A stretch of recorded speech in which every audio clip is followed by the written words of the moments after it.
Hey there guys, how are we doing? Thanks very much for joining me on another Homebrew episode. Now before I begin, I've one or two apologies to make. First of all, an apology to you guys. I'm sorry it's taken this long to come out with another Homebrew episode. And secondly, to the guys over in Hopcat who kindly sent me over one of their 50-litre brewing systems last year for me to review. And for one reason or another, I've not got the chance to get around to doing that review. I will, hopefully, in one of my later episodes, so my apologies to you guys. One of the reasons why I haven't been around the last year is my wife and I, we had a baby last year, and I've taken some time off to spend with my baby daughter Daisy. So, what are we brewing today? Guys, take a moment and watch this. In this episode I'll be brewing a clone of AleSmith IPA, a San Diego classic by AleSmith Brewing Company in California. AleSmith IPA showcases the versatility of American hops. Aromas of grapefruit and tangerine lead into an abundance of fresh pine and tropical fruit notes, followed by a crisp, resinous bitterness. The complex hop profile is supported by a firm malt presence to create an incredibly flavourful and well-balanced IPA. Okay guys, just to take a look at some details on this AleSmith IPA. The style, it's an American IPA. ABV is 7.25%, bitterness 73 IBU, original gravity 1.066, and the final gravity on this beer is 1.011. And now just to take a look at some of the brewing details. So I'll be brewing this on the Grainfather. My batch size will be 23 litres. Strike water, approximately 21.5 litres. Sparge water, approximately 13.5 litres. Mash will be at 67 degrees Celsius for 60 minutes. And I'll do a mash out then at 75 degrees Celsius for 10 minutes. Sparge, I'll be batch sparging. The boil time in this will be 1 hour, and I'll rehydrate my yeast at 37 degrees for 10 minutes. Okay, now to take a look at our grain. We have 6.5 kg of Morris Otter Pale. We have 0.05 kg of Caramel Crystal 15. We have 0.05 kg of Best Carapils Malt. And we have 0.05 kg of Honey Malt. And our hop additions. We have 15.20 grams of Columbus at 90 minutes. 7.05 grams of Columbus at 60 minutes. 4.80 grams of Amarillo at 30 minutes. 5.80 grams of Simcoe at 15 minutes. 5.87 grams of Columbus at 10 minutes. 5.12 grams of Simcoe at 5 minutes. And 23.21 grams of Cascade at 1 minute. Now for our dry hops, we have 16.94 grams of Cascade for 5 days. 16.94 grams of Amarillo for 5 days. 16.94 grams of Columbus for 5 days. Then we have 8.59 grams of Simcoe for 5 days. And 8.59 grams of Chinook for 5 days. And the official recipe from AleSmith Brewing Company calls for Safale US 05 yeast.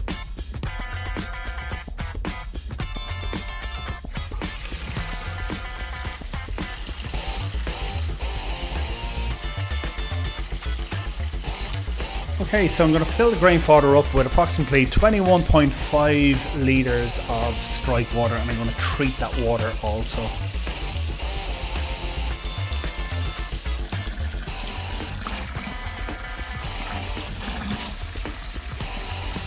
Just taking a sample, you can see my pH here is around 6.30.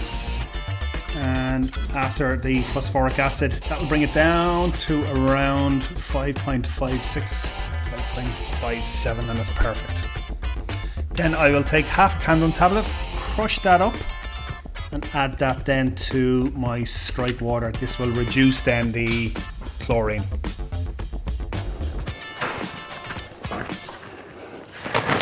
Okay.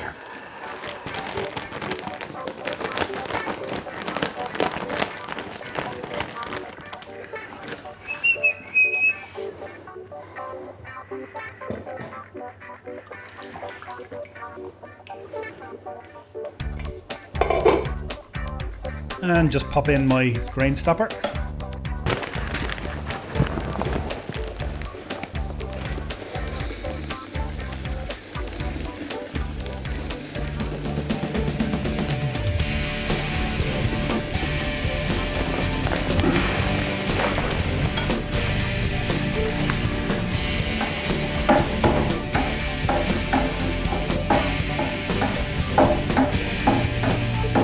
I must say, I always love this part. When you start adding the grain, there's always that just lovely kind of breakfast smell.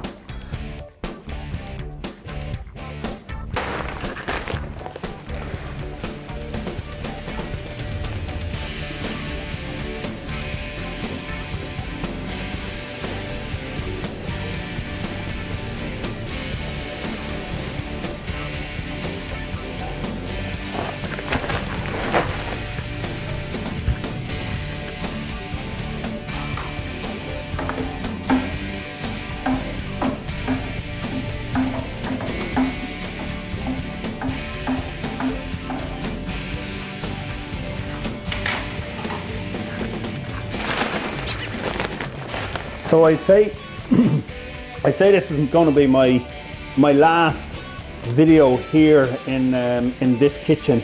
I kind of want to change it up a little bit from just the grain fodder.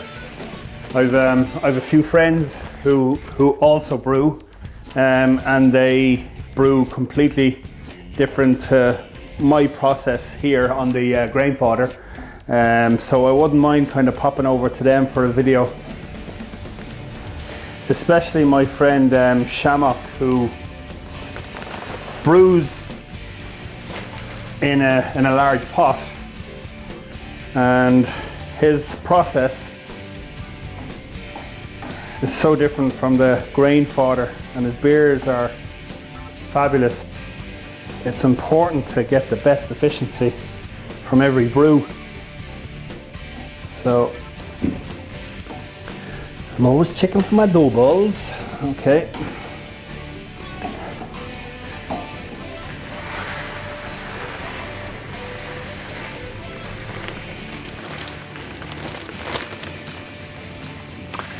And that is the last of my grain. There, good old stir in now.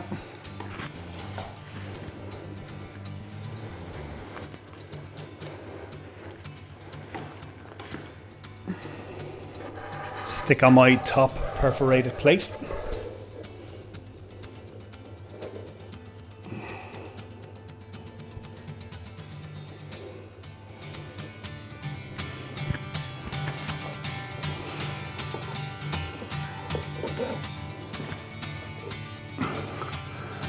Stick on my lid.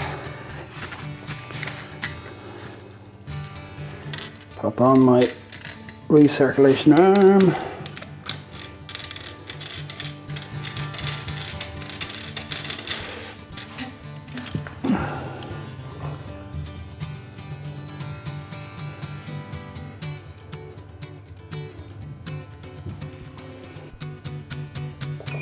And set that for the mash cycle.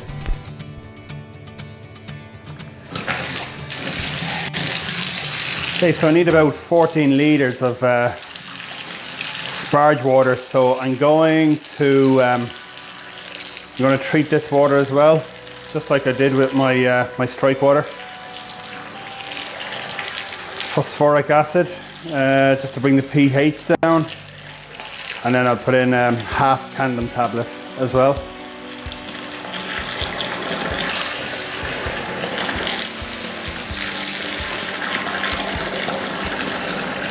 So the first phase of the mash is now complete. Just waiting for temperature to get to 75 degrees Celsius for our mash out for 10 minutes.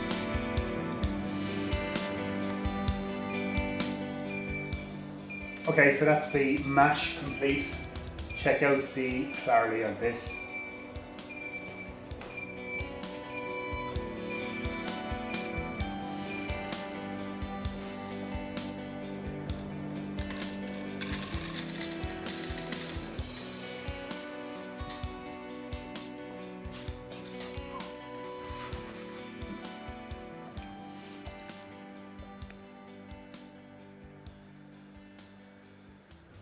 Okay, time to get sparging. We need 13.4 litres of sparge water.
Okay, so our first hop addition at 90 minutes, we have 15.20 grams of Columbus.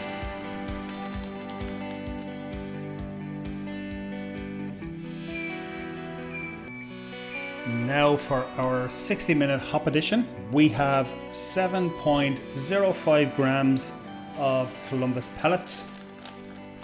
And there you go. As you can see here as well, I've decided not to use the hop net like in my previous videos. Okay, so I just want to check now what my pre-boil gravity is.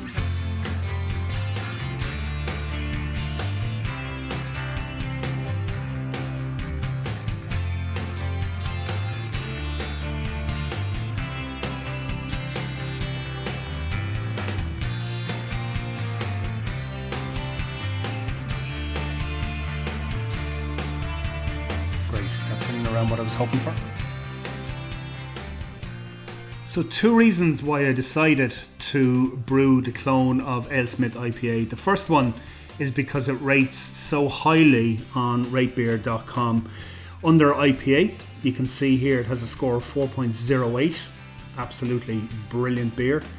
It gets a rating, an overall rating of 100% and 100% for its style, and I'm not surprised. I tried this beer when I was over in New York 2 years ago for the first time, and I was absolutely amazed by the flavour from this beer. It's definitely one of the best beers that I've ever tried, and it's an easy enough recipe as well to follow and to clone. So I'm hoping it turns out well. And close that down.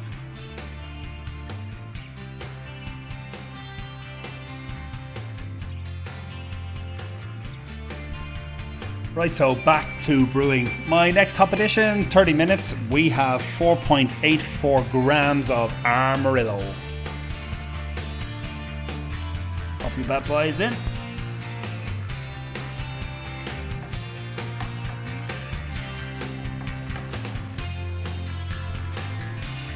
Smells lush, in fairness. Lush, lush, lush.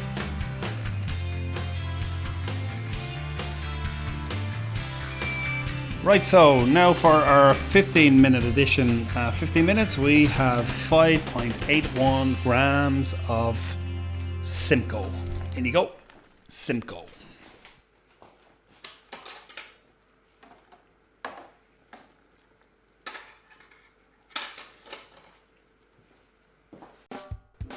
And I'll pop in a Whirlpool tablet at 15.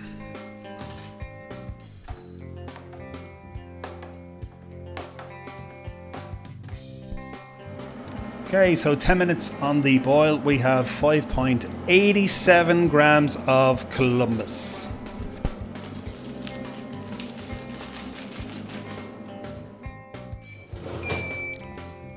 So with 5 minutes left on our boil, we have 5.12 grams of Simcoe. I love Simcoe. And then with 1 minute left on the boil, we have 23.21 grams of Cascade. So that's our boil complete now. I will give this a whirlpool.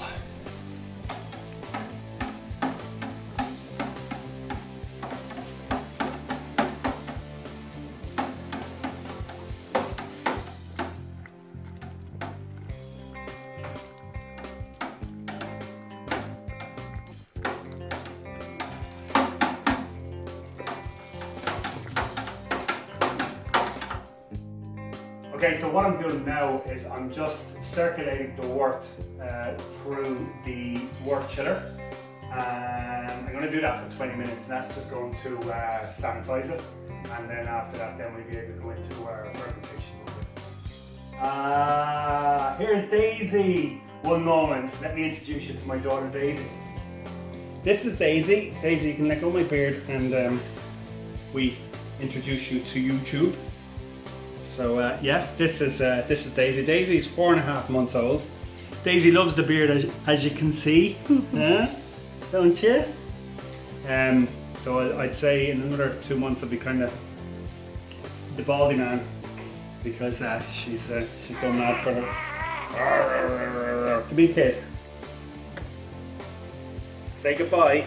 Bye bye. Daddy has to. Oh, Daisy, look. This is the Grainfather. What do you think? I'll teach you how to use that in a couple of years' time. Okay, back to brewing.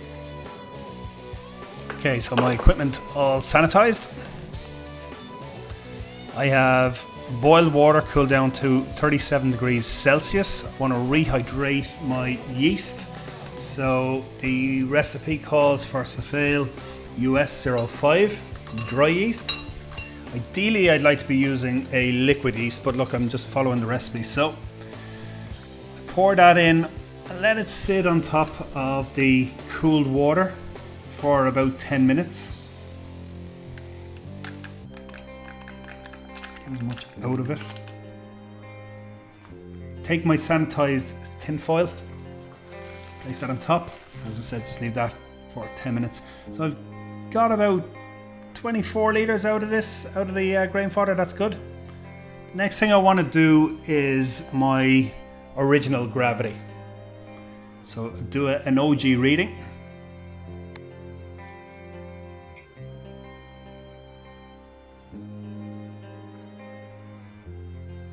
Okay, so my post boil is 1.067. So I'm just aerating the wort just before I pitch the yeast.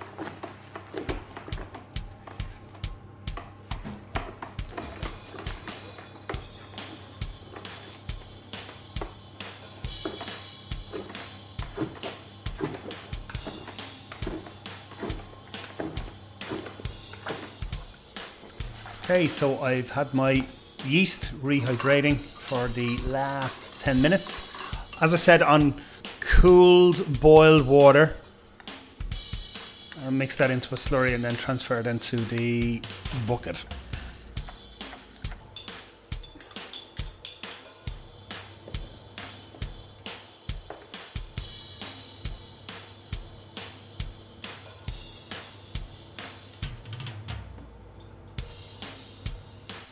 Okay, sanitized airlock. This almost brings me to the end of brew day. Whoo!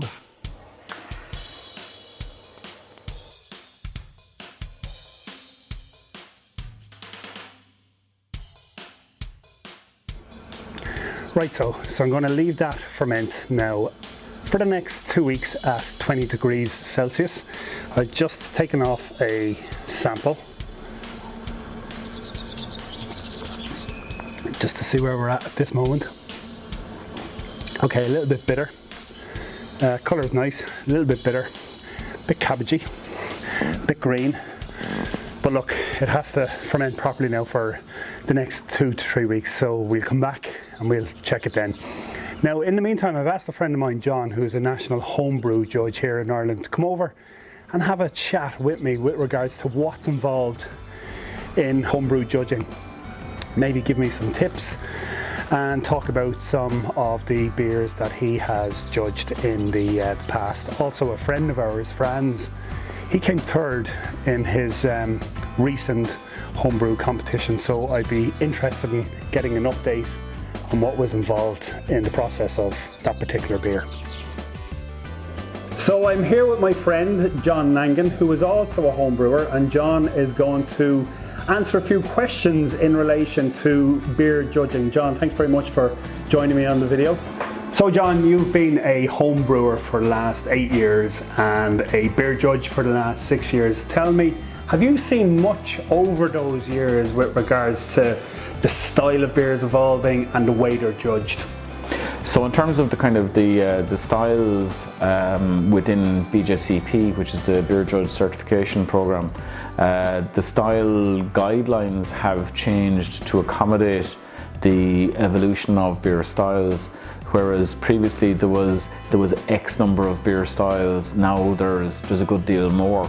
And the styles, some of the newer styles, just as an example, would be Kegging and New England IPA. Are there any particular trends you're seeing, let's say, over the last year or two? There are probably multiple trends. A lot of things happen all the time, and it's limited only by the creativity of individual brewers. So what you've got is a lot of brewers, or some brewers are brewing more traditional styles or historic styles. Again, the Creek is one that was handed down from generation to generation in the Scandix. But it is a beer style that is being brewed by homebrewers now. As well, New England IPA, just as a newer or an emerging style, is one that is brewed quite a lot by homebrewers. With so many all-in-one brewing systems and fermentation units coming out on the market now, although they help the brewing process and the brew day, are they essential to creating an award-winning beer? So there are a lot of all-in-one brewing systems. A lot of them are just rebadged. But while you can start with maybe a high-end brewing system and spend an awful lot of money on it, really you don't need something that is costing €1,000 or $1,000 or more. You'll get away with some fairly rudimentary equipment that you may even have in your kitchen already. One of the simplest ways of getting into home brewing is to do what they call brew in a bag, or BIAB. It's a very easy way to get in, and you probably have the equipment already. There's a lot of award-winning beers have been brewed on very, very simple equipment. So either brew in a bag or using a mash tun fashioned from a cooler with a little bit of copper pipe and some valves and fittings. So you don't need to spend a huge amount of money to get started in home brewing and still be able to brew quite competent beers. And tell me, John, what advice, recommendation or tips would you offer to anyone who's considering entering a home brew competition? So tips to entering a competition, I suppose the thing is do your best at getting the beer right. What you want to do is to pick a style that you like and that you're comfortable with. Get your friends and family to taste the beer and get them to give honest critique on the beer rather than entering something that is just a bad beer, because you don't want to give your beer to a judge and have them think that this is rubbish. Concentrate on your beer. Keep it simple to start off with. Like, keep all of your beers simple. Start off with maybe ales rather than lagers. Porters and stouts would be good kind of starter beers as well. Flaws tend to be hidden in, or can be hidden a little bit more in a stout or a porter. But in terms of tips for entering a home brew competition, I suppose brew as best you can. Taste it at every stage of the process, obviously without interfering or infecting your beer while it's fermenting.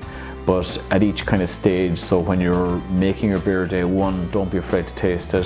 When you're bottling a beer, taste it a little bit, see that it's going all right, have a smell, see that it smells okay.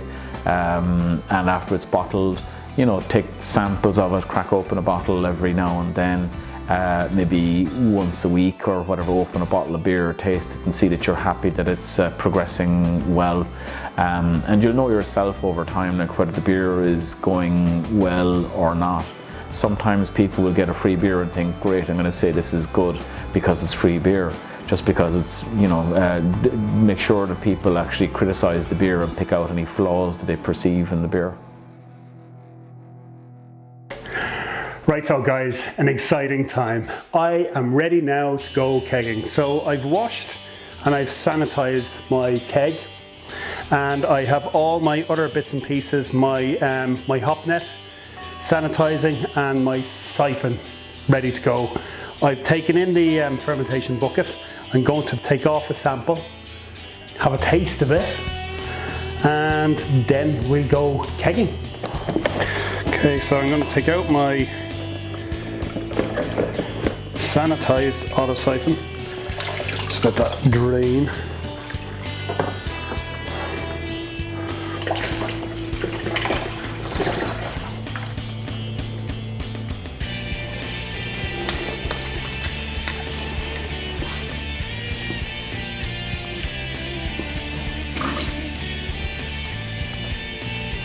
Yeah, happy enough with that. Stick that in there. little bit of star san in my keg. I was also sanitizing my beer lines earlier on, so there's going to be some. No, we're okay. Pop that in there, so just for now. And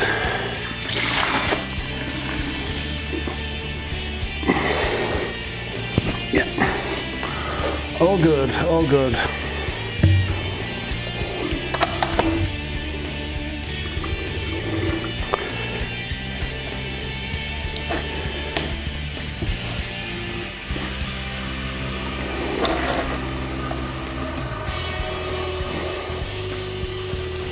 And we're away.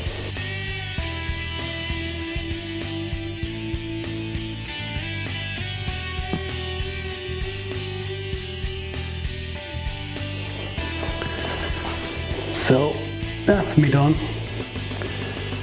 Take out my tube.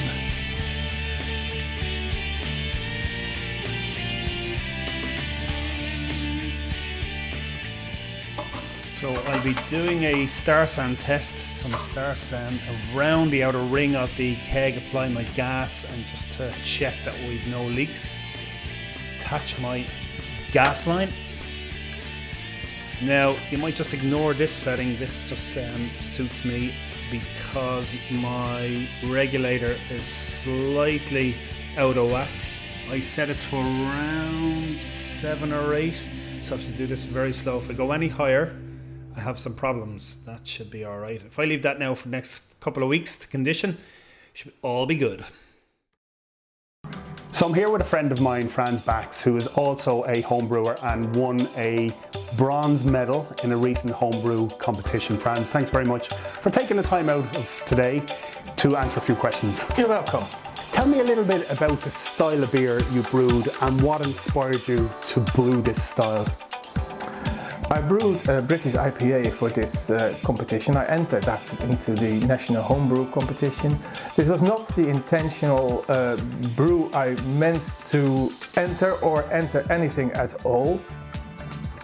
I just basically ran out of beer for Christmas. I put together a recipe, a pale ale, hoppy, light, easy to drink. And as I was adding the whirlpool hops, I thought I'd throw in a bit extra. And this year I entered into the competition. And tell us a little bit about the judges' feedback and how they scored your beer. They scored my beer in the British Ale category. The feedback on my beer was quite good. I thought it was useful. They said they had a certain sweetness to it, which they put down to oxidation or grain use. I went back over the recipe and see if I can fix any of this. The grain I used was Golden Promise, which has a natural sweetness to it, and I don't think I have oxidation in my process, so I put it down to grain. The sweetness comes from the grain use and not oxidation. From grain to glass, what does your brewing process involve regarding recipe planning, grain preparation, water treatment, brewing and fermentation? As for my brewing process, it's very, very simple. I have a very simple 3-tier system, cooler box, plastic fermenters, nothing special, nothing special. Recipe planning, as I said before, this recipe was made on the fly. I went through my grain, had some leftover hops and decided to brew a light hoppy beer. Nothing particular and special about it. As for grain prep, I do condition my malt. I milled myself and that's it. There's nothing special there either apart from the conditioning maybe. Water treatment, I buy my water. I get my water from Tesco and Lidl, soft water from Tesco, hard water from the Lidl. And fermentation, this particular brew was brewed at 18 degrees C and finished at 20. Nothing special there either. Will you brew this award-winning beer again? And if so, would you tweak the recipe in any way? I normally don't brew any recipes again because I thought I'd done it and skip it. However, this one I did brew again because, as I said before, my intention was not an IPA but a pale ale, and I lumped in a whole lot of hops at Whirlpool, so I redid the thing, now following the recipe, and see if I get a pale ale instead of an IPA. Earlier on in the video, I was asking John about all-in-one brewing systems. Are there any particular all-in-one brewing systems or fermentation units that you'd like to get your hands on? I wouldn't normally use an all-in-one system. I'm more a three-tier guy, but if I were to choose one, I would probably go for the Grainfather. It's easy to use, so it seems. There's a control box on them. Most people have them, so that's my all-in-one system of choice. And have you had any thoughts about what you might brew for next year's competition? You've won bronze. Are you aiming for silver or are you aiming for gold? I have no idea currently what I would do for the next year's competition. However, I will brew a Christmas beer, and if the competition is soon after Christmas, I will enter the beer into the competition and see what comes out of it. I think the judges' feedback is absolutely brilliant to improve your brewing techniques. That's great. Frans, thanks very much for taking the time to do this segment, and best of luck with the brewing for next year's competition. Thanks, Glenn. Yeah. Okay guys, so it's time to compare and contrast. I have now had this beer. This is my beer here, and this is the AleSmith IPA. My clone I've been conditioning for the last 3 to 4 weeks. So it's now time to compare and contrast. First of all, I'm gonna have a taste again of the amazing AleSmith IPA. You can see a nice white fluffy head. The color comparison, that's a little bit on the lighter side. That's a darker kind of cloudy, hazy, dark golden to orange color. The aroma in this one, it's insanely intense and complex. Tropical fruit, citrus fruit. The aroma on my one, again, tropical fruit, citrus fruit, not as intense as the AleSmith IPA. There's certainly notes of biscuit and caramel, not as much from the AleSmith IPA. Certainly getting a lot of the malty tones from the AleSmith IPA, not so much from my own. It's, in comparison, everything is kind of muted on my own, and I kind of did expect that. There's a very nice balance though between, let's say, the fruity notes and the hoppy aroma. This is, as I said, it's very well hopped, and that aroma really hits you in the face. The hops you can get certainly from my clone, but it's not really on a par with the hop aroma that I'm getting from the original AleSmith IPA. So now down to flavour. Carbonation.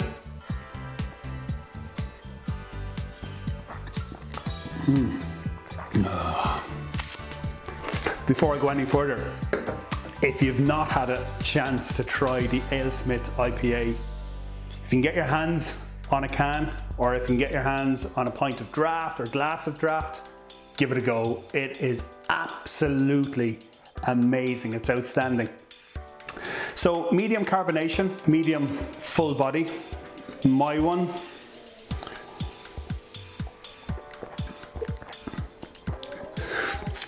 Very similar actually, carbonation, very similar.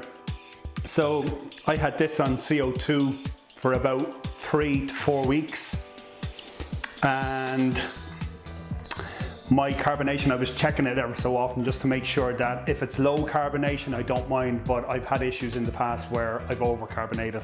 This is just fine, this suits me perfectly. Mine is sweeter than this one. And I say this one, the original. Mine is sweeter, but with a long bitter finish. Now, the original AleSmith IPA doesn't have that kind of long bitter finish. There's bitterness there, but it's a different type. It's a softer, kind of smoother bitterness. Mine is a bit of a sharper bitterness. Like I knew when I was putting in the early hop additions that I would have that bitterness. If I was to brew this again, one certain thing that I would change is the initial or the early hopping. I'd probably pull back on that a little bit, but it's certainly, that bitterness is certainly well balanced with the kind of the malt backbone. With this one, the aftertaste is unbelievable. Now I know I'm kind of going between one and the other. This is by far more superior than what I've created. Now I think the reason for that, when I looked at the original AleSmith IPA recipe provided by AleSmith, it's certainly more focused to a homebrewer, because the yeast that I've used, the Safale 05, I don't think is the yeast that's being used in this, and that changes a lot in my book. I can certainly taste that yeast from my version, and I'm not getting that from this at all. There's a massive aftertaste that kind of just sits and dances around your palate from the original AleSmith IPA of pine and spruce. I'm getting it's very kind of off in the distance with my own. It is there, but it's not in your face. I'm extremely happy with what I've created here, based on the original clone recipe from AleSmith IPA. The alcohol, you can kind of get a slight flavour of the alcohol. It's not really in your face from the original. With mine, it's actually, even with the aroma, it's kind of, it has that kind of homebrewy alcohol kind of aroma, and the aftertaste, that lingering aftertaste of alcohol is there. But I think I've done a fairly good job with this clone. I'm very happy with it. I think this is an absolutely fabulous beer. The original AleSmith IPA, outstanding, absolutely outstanding. And my version, I think, is a good version. There's differences though between the two. However, I have 19 litres of this fabulous clone up in the shed, ready to drink, so I don't have a camper. And that's really essentially it. It's an absolutely fantastic recipe, and one of the reasons why I cloned it in the beginning is because of its amazing high rating on ratebeer.com.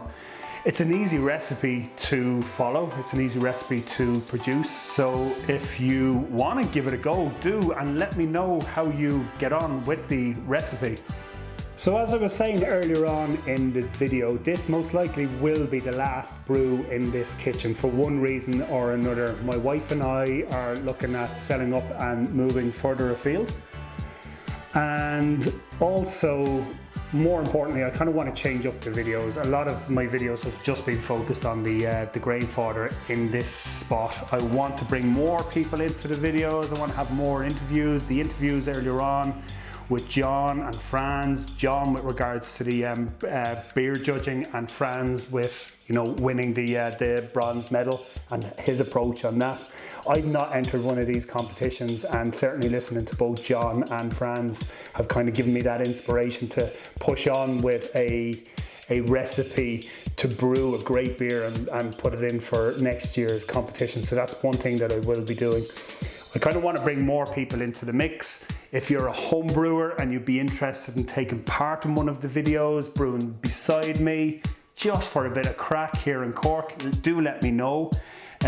Alternatively, if you're a commercial brewer and let's say you have a recipe that you'd like me to brew on the Grainfather, I'd love to do that. But what would make it more interesting is if I went to the brewery and brewed it in the brewery. Sure, let me know. So guys, that's it. I think this was another successful beer clone of the amazing AleSmith IPA. Love this beer. If I haven't said it already, if you can get your hands on it, give it a go. It's absolutely amazing. This is great too. I'm happy with this. And as I said, I have 19 litres up in the shed and I can hear it screaming behind me. Glenn, come and get me. Cheers guys.